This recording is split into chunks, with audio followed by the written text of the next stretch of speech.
Tatsaviturvarenyam Bargo Devasya Dhimahi Yo Yona Prachodayat Ambo Vasvaha Tatsaviturvarenyam Bargo Devasya Dhimahi Yo Yona Prachodayat.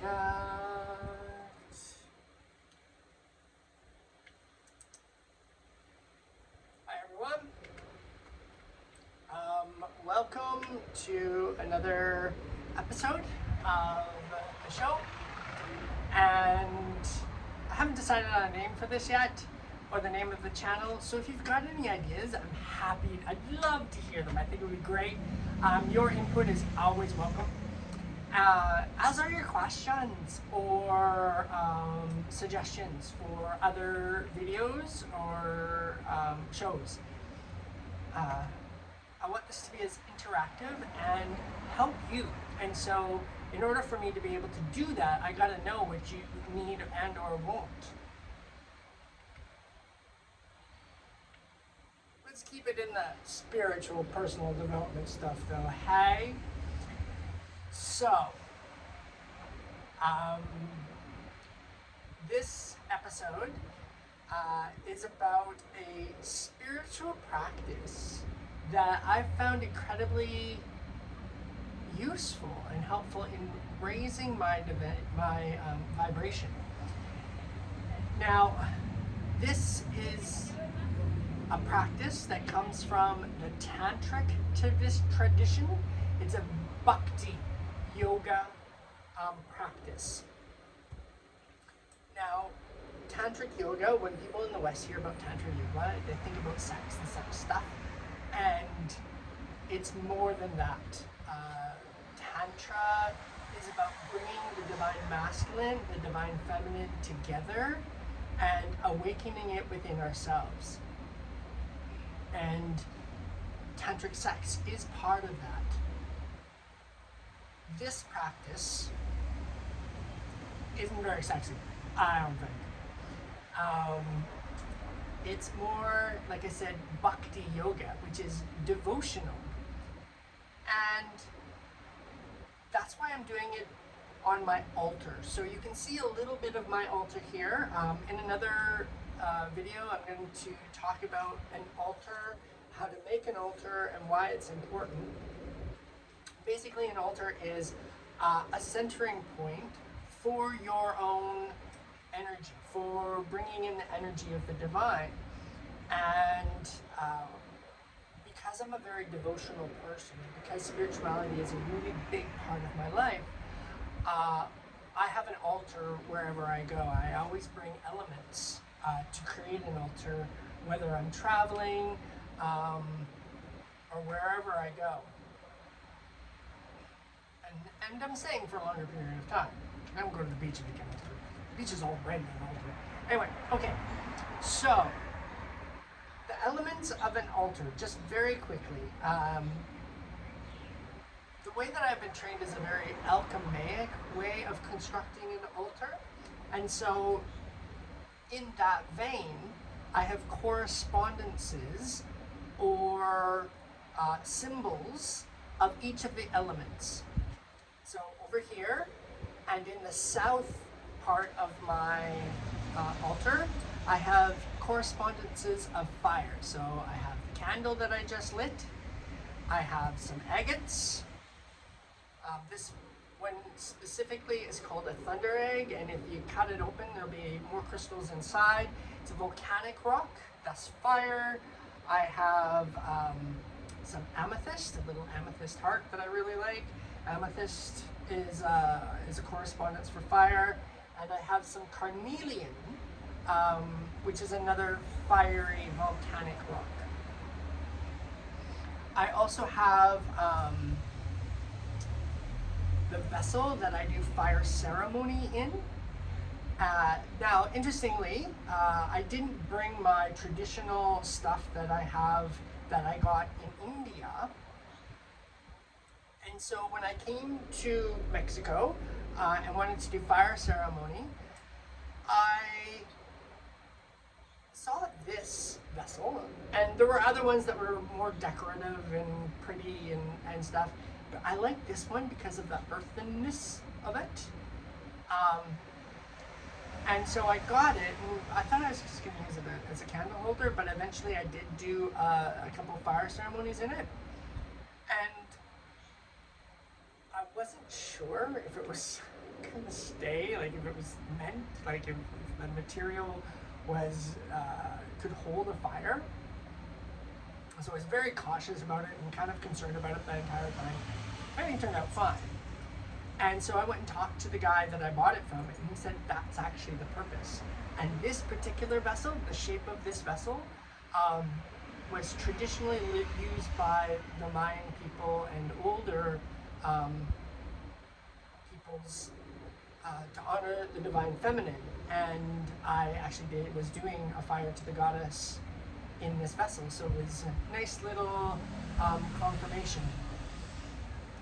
I also have my ghee lamp, which I believe I got in India.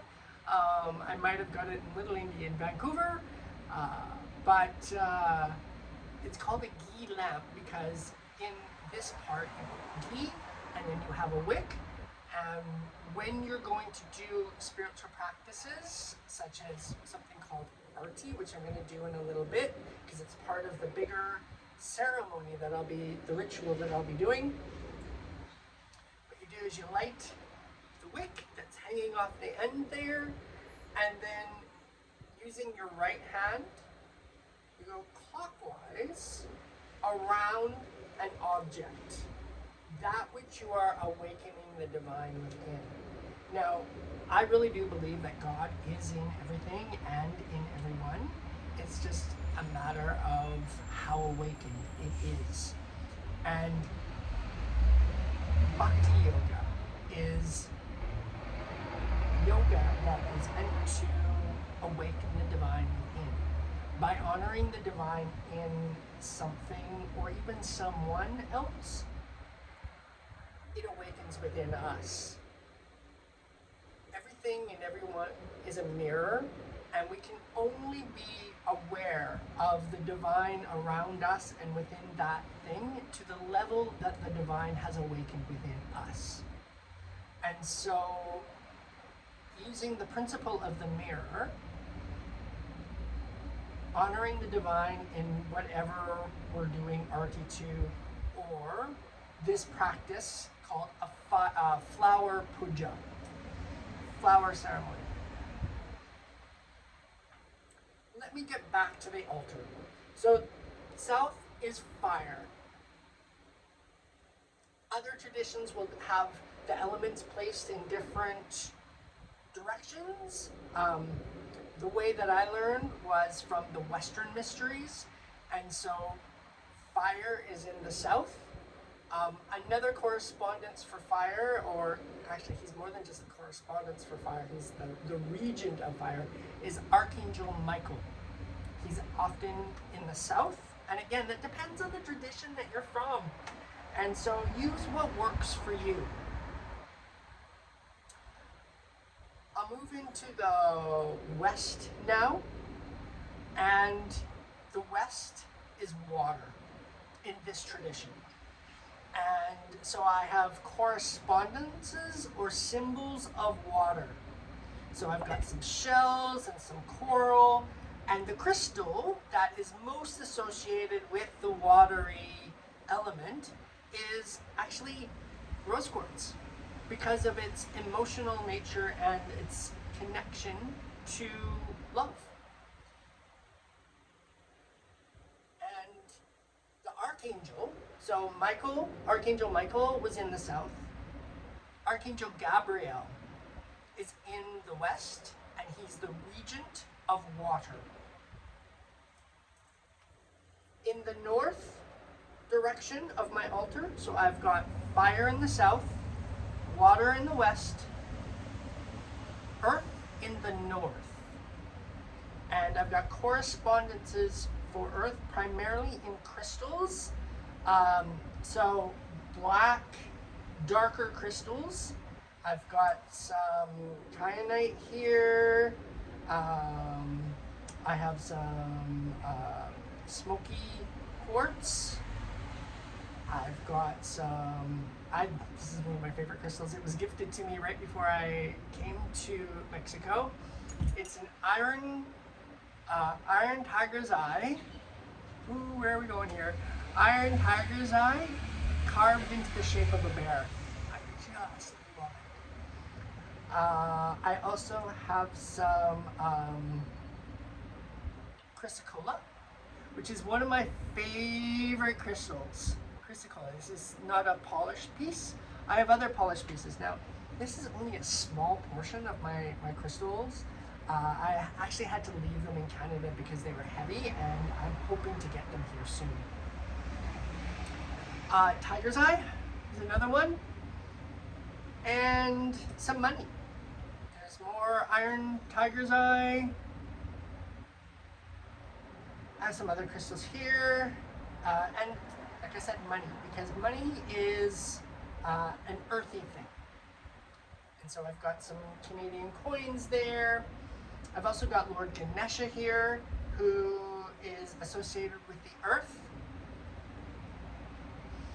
And the Archangel, who is in the north, is Archangel Uriel. He's about manifestation. He's also about bringing the divine to earth. His tool is the thunderbolt, so lightning bolt. And the symbol of the lightning bolt throughout most of the traditions is God coming to earth, is the divine coming to earth. So that's how he's associated with the thunderbolt and earth. And then in the eastern part of my altar is the element of air. And so I've got some clear quartz crystals, and a bell for the element of air.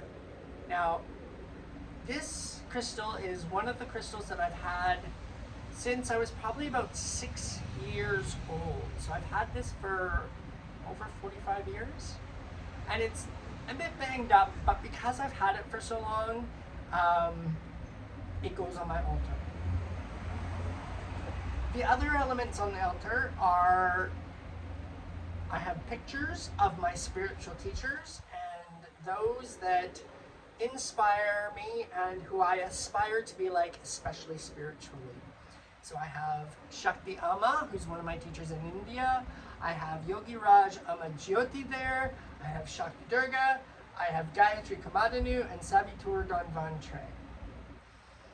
I also have the representation of the goddess Narayani, who, and as you can see here, maybe, is that her foot is on the cornucopia, which is a symbol for abundance, everything and anything that you could ever want.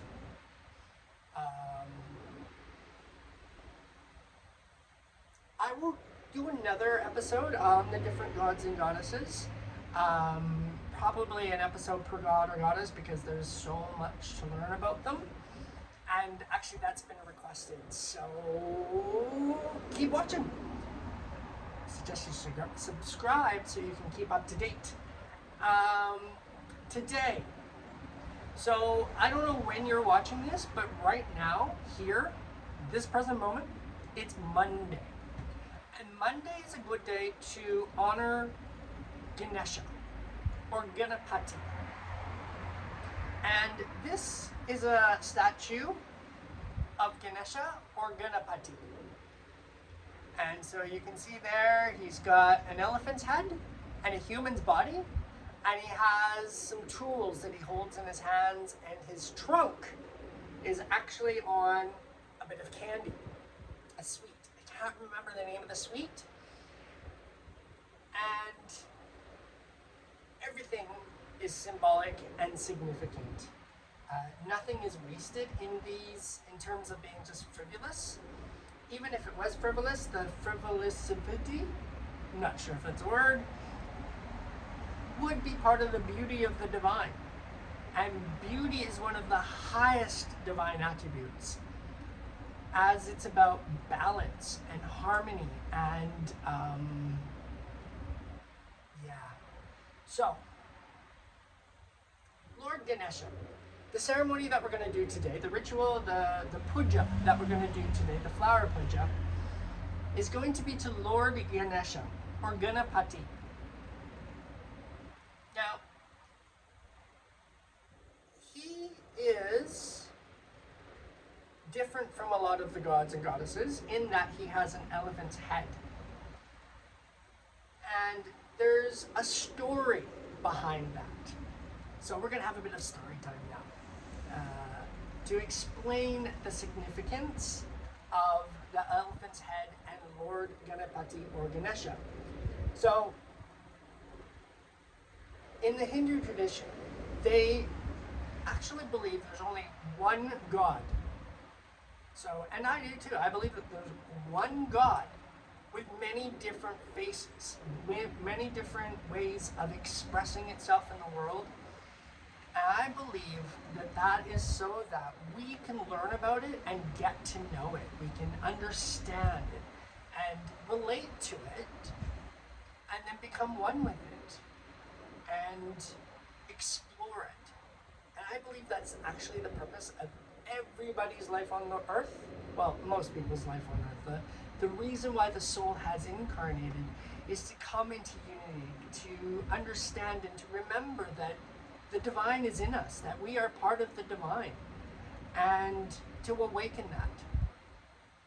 And depending on our karma and beliefs, how far we get with that depends on our karma and our beliefs. So Lord Ganesha, or Ganapati, I have him sitting like this because he's facing the door, which is a significant part of Lord Ganesha. So if you have a statue of Ganapati or Lord Ganesha, it's a good idea to have him facing the door. The reason for this is in this story that I'm about to tell. So ready? So make yourselves comfortable. With my hands. Ganapati, Ganesha. So once upon a time, on Mount Kailash, which is in India, which is part of the Himalayas, Parvati and Shiva were making love, and apparently they did this for thousands of years. And then Shiva got up and decided to go hunting and left Parvati alone in the bed. Well, when Shiva went off, Parvati got a bit bored and lonely, so she decided to have a kid. Now, depending on the version that you read or hear about, she either created Ganesha, and he was Ganesha at that point, out of a rib or out of her earwax. And because Ganesha was made of the divine feminine, made from a goddess, he grew up very quickly. And so Parvati decided that she'd go off and have a bath.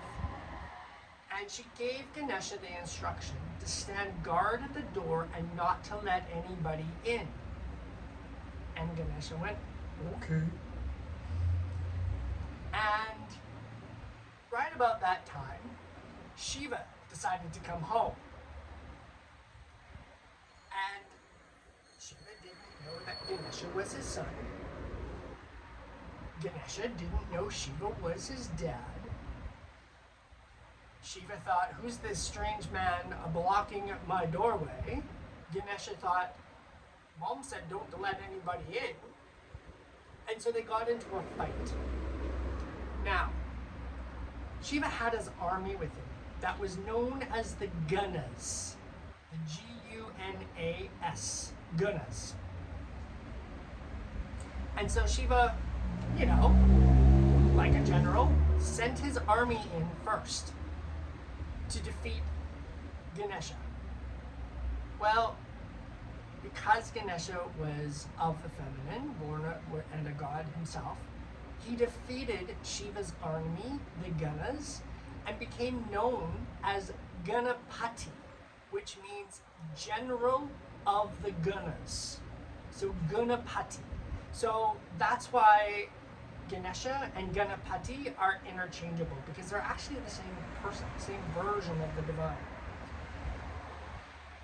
Well, after Ganapati, Ganesha, defeated his army, Shiva went, right, gotta get in there and do this myself, I guess. So a big battle ensued, and it lasted for years. And eventually, Shiva was able to cut off Ganapati's head. He decapitated him. And at that point, Parvati, who was in the bath, got out of the bath, came to see what the kerfuffle was about. And when she saw Ganesha's head on the ground and Shiva's bloody knife, she went, what? That's your son. What are you doing? And Shiva went, oh my me, and went off to the forest where an elephant was meditating. And there's a bit of the story that I'll tell another time about the nature of this elephant, because it wasn't just a normal elephant, it was you'll have to wait, very special elephant. It knew what was going to happen, what was happening, and offered its head to Shiva. And so Shiva took the head of the elephant, brought it back, put it on Ganapati, and reanimated him. He brought him back to life. And so Ganapati is the divine child who is more potent through the marriage of the masculine and the feminine. So remember I talked about Tantra before being the weaving together of the masculine and feminine. Ganesha or Ganapati is a prime example of that weaving. He's very powerful, and he's often honored first amongst all the gods and goddesses.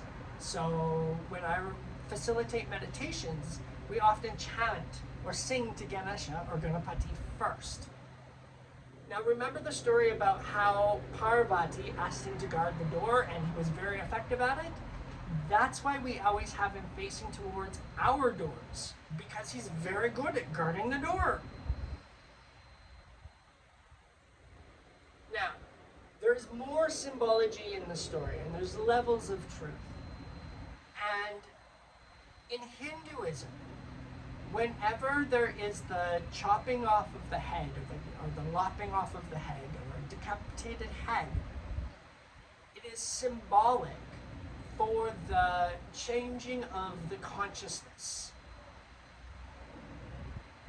And I actually think that's why Ganesha is one of the most accessible of all the gods and goddesses. He's said to be one of the most easily appeased. So the least amount of action, just even a little bit of devotion towards Ganesha, he's going to come and help you. And I think, I have a hypothesis, that the reason for this is because he knows what it's like to get his head cut off. And every time we do spiritual practice, every time we shift our vibration, even for a little bit, it's like our heads get cut off because we have a different perspective. Our consciousness shifts and changes. So whenever we engage in spiritual practices or even personal development stuff that is where we really change because of it, our head has actually metaphorically been cut off. We think differently from when we did before. We have a different perspective. And so that's why I think Ganesha is so easily appeased. He knows what it's like.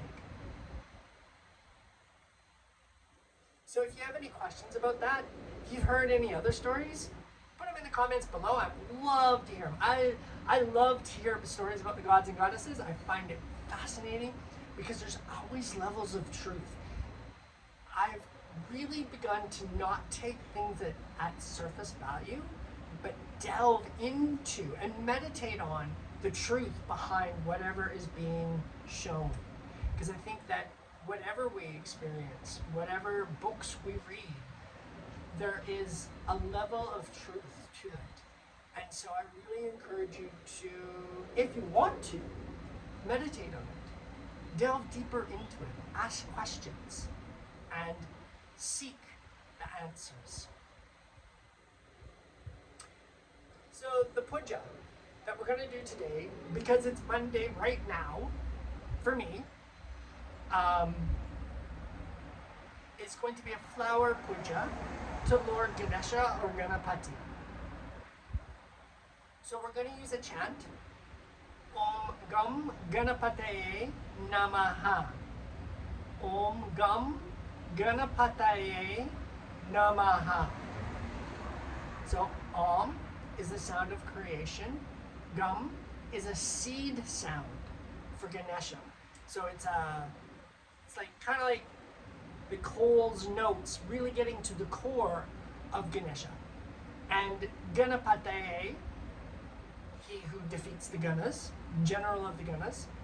Namaha means I bow to, or I surrender to, and I respect. And when we respect, when we truly honor, when we bow, when we surrender to the divine, we become one with it and merge with it, and it awakens within us. We're also going to use the word swaha, Om Gam Ganapataye Swaha, or maybe even Nama Swaha. And Swaha is the wife of Lord Agni, who's the fire god, and Swaha is the power to transform, the power to change. So it's the power of the fire. And so essentially what we're doing is asking Lord Ganesha to help us to change, aka cut our heads off. And with ease and grace, of course. So, for the puja, we have the altar, a statue or a representation of the divine. And now you could do a flower puja to a tree, or to the ocean, to a plant, to an animal, to whatever it is that you would like to awaken the divine within more, to that which you want to honor or respect. And remembering that the bhakti practices are about awakening the divine within you. Because that's, I believe, the ultimate purpose of life on the planet. So, image of God, or the divine, whatever you want to call it. I hope God isn't triggering for you. If it is, no, it was for me when I first started as well. I was like, God? Why are these people talking about God all the time? And what I've learned to do is separate doctrine from truth. And some doctrine, there's truth in. Some doctrine, the practices are necessary for those who require that learning for their lifetime. But to be honest with you, it took me a long time, quite a few years, before I got into the word God. Now I use it all the time. I use it interchangeably with spirit, with the universal energy, with the divine, as well as all of the names and faces of God, of which there are many through the different traditions. Side note, the Hindu tradition says that there are 33 million gods and goddesses.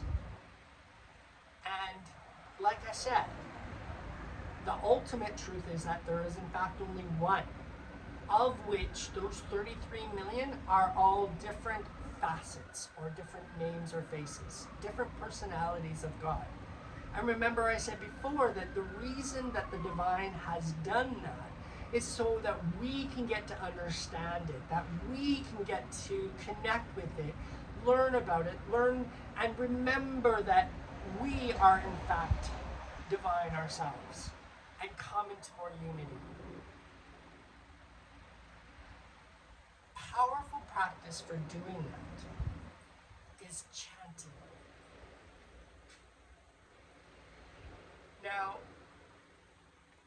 the idea behind chanting is similar to sound healing in that when we speak, that which we speak of reverberates through our, not only the cells of our body, but our energy bodies as well, and into the universe. And so by reciting the names of God or divine attributes, or prayers, if we're coming from the Christian tradition, if we're using prayers, or in the East, it's called japa. What we're doing is we're shifting our vibration and sending that into the universe. But actually speaking it is extremely useful and helpful. So,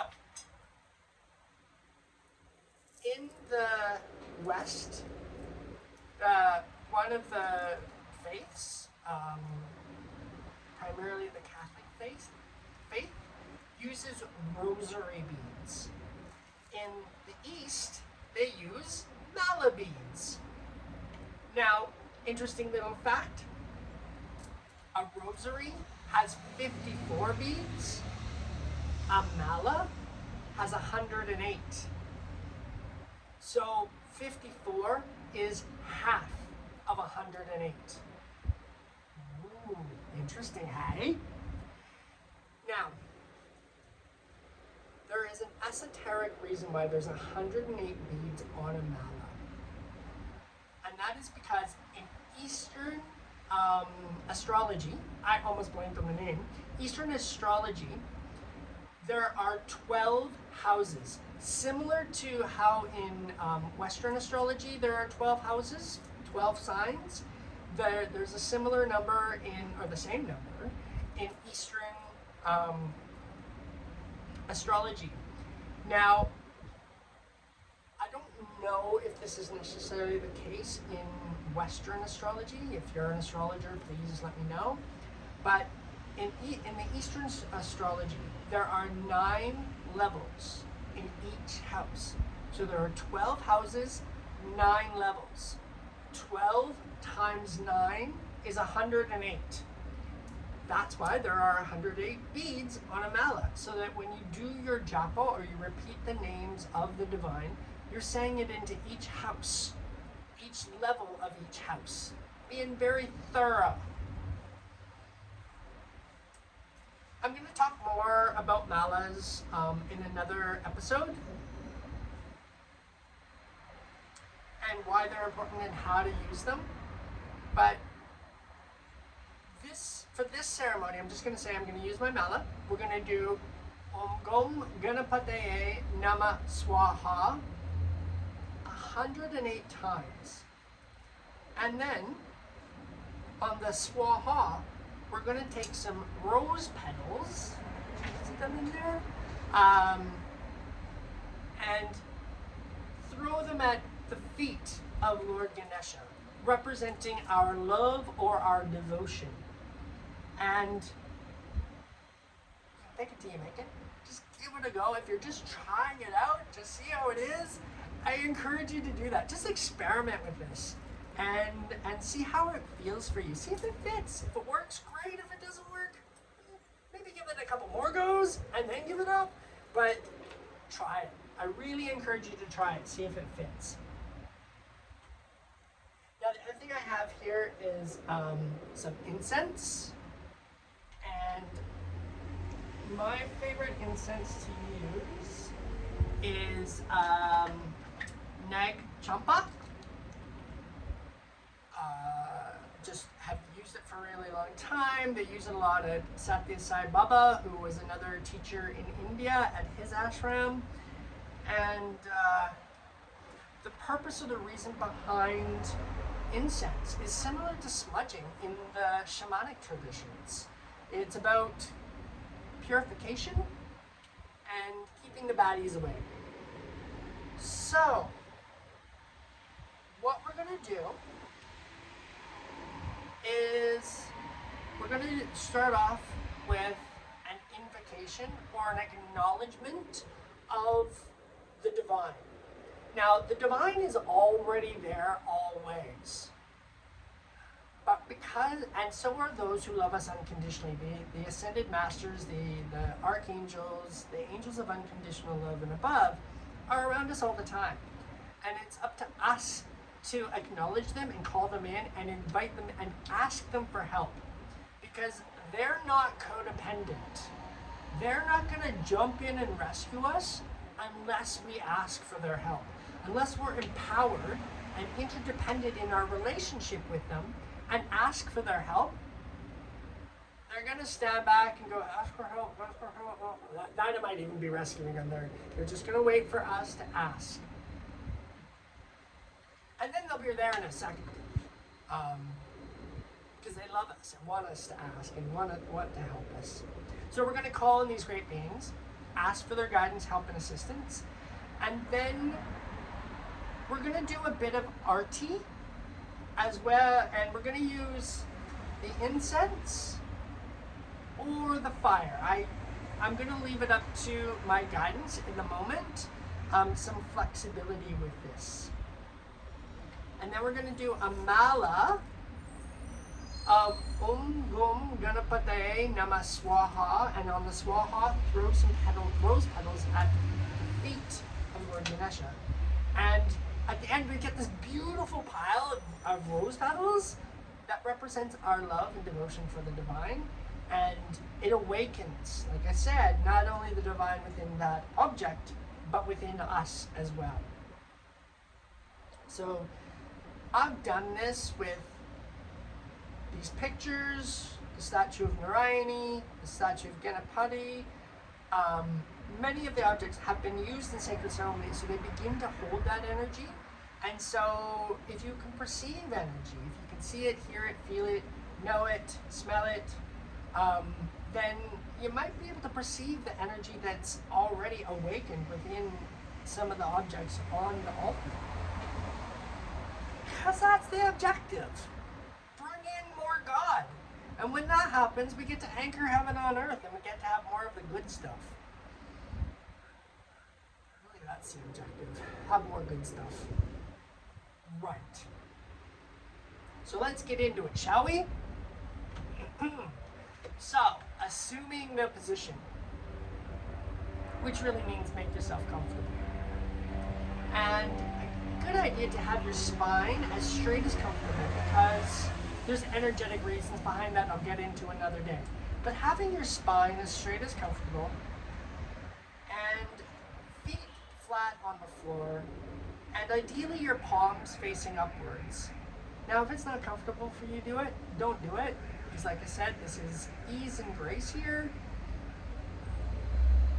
And if you're comfortable, closing your eyes and just taking your awareness, your focus to your breath.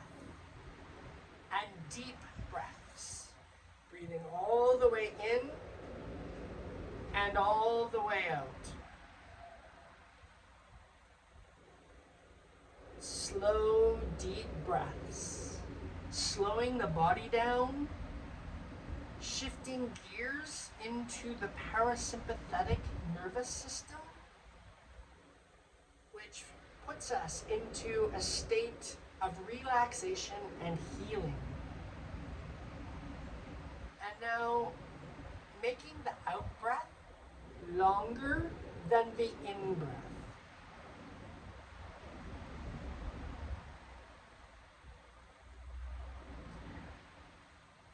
Continuing with that breathing, and I'm just going to invoke that. So we just call on the Supreme Being, Divine Mother, Father, God, Goddess, by all of his or her names and faces. I call on our souls and higher selves, and on all of those who love us unconditionally in the spiritual hierarchy, including Lord Jesus and Mother Mary, on Krishna and Radhe, on Buddha and Kuan Yin, on Muhammad, on Moses, and on all of the priests and priestesses, the shaman, the holy men and women, the medicine people, who guide us with unconditional love. I call on the kingdoms of nature, on Gaia, Pachamama, Bhumi, Tenansin, on the plants, the animals, the minerals, the eukaryote, and the mycenial kingdoms. I call on the elements of air and fire and water and earth. And I call on the regents of the elements, of Archangel Raphael, and ask that you stand in the east. Archangel Michael, and ask that you stand in the south. Archangel Gabriel, and ask that you stand in the west. And Archangel Uriel, and ask that you stand in the north. I call on my lineage, my teachers, and your teachers who love you unconditionally. And I thank you all for being here and sharing with us blessings of love and healing, of wisdom and good health, of divine guidance, intervention, and protection. May the divine within us awaken. May we anchor heaven on earth for ourselves and everyone else. May we experience physical, mental, emotional, and spiritual health and well-being. And may we always have more than enough money for ourselves and to be able to give and share generously with ease and grace. I ask this in full faith. Through divine grace, so be it. If that sounds okay to you, just say so be it, and what that does is aligns our will. And if there's any other intentions you'd like to have, if there's any specific blockages that you would like removed, ask Ganesha now. Ask Lord Ganapati. We'll start off with some arti with the incense. So whenever I light something, I use the Gayatri mantra. Om Bhuvasvaha Tatsavitur Varenyam Bhargo Devasya Dhimahi Dhiyo Yo Na Prachodayat. Om Bhuvasvaha Tatsavitur Varenyam Bhargo Devasya Dhimahi Dhiyo Yo Na Prachodayat. It's a song of light, asking the divine to awaken. And so, to awaken the divine within each of the objects, I'm just going to go around clockwise. Now normally I would do some chanting as I did this, but I'm just going to hold love and devotion in my heart as I do some arti with the incense to each of the objects, as a group, as an individual, as the correspondences.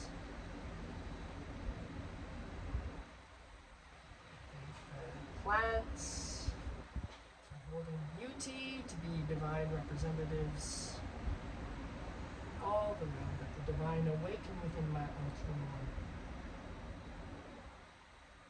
And my yard is behind you, and so I'm going to just awaken the divine within my yard. Beautiful plants out there.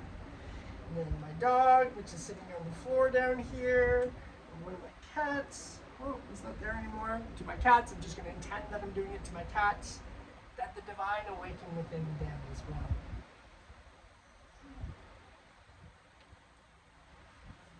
And so, take my mala, and I have this pot